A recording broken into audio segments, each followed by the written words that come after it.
В день рождения Камрату подарили еще одну детскую площадку. Городские ребятишки с раннего утра не могли нарадоваться новому замку, который появился в центральном парке города. Это очередной подарок польского правительства. В открытии нового детского замка принял участие заместитель посла Польши в Республике Молдова Ежи Станкевич.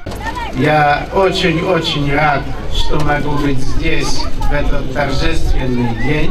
Пользуясь случаем, хотел бы выразить самые хорошие пожелания господину примару, всем жителям Камрата в связи с юбилеем с храмом города.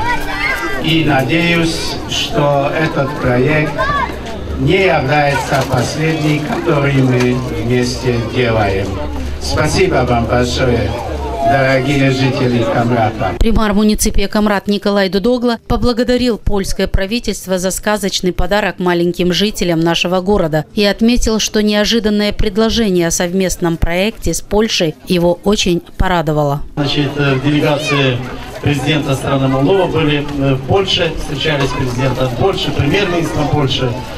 Очень близко мы познакомились с послом агритонным в Молдове. И вы знаете, у нас возникла идея, чтобы внедрить какой-то проект в муниципии Камрат.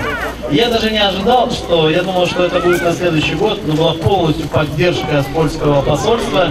И буквально за месяц-полтора мы, в принципе, разработали проект, который будем внедрять. И определили, что это будет детская площадка, детский замок, который мы установим на центральной площади муниципии Камрат. Как отметил глава столицы, детский замок будет любимым местом ребятишек, а значит, будет радовать не только маленьких горожан, но и родителей. А сами детки обещали заместителю посла Польши и примару города, что будут относиться к бесценному подарку очень бережно. Стоимость этого проекта составила 9000 евро.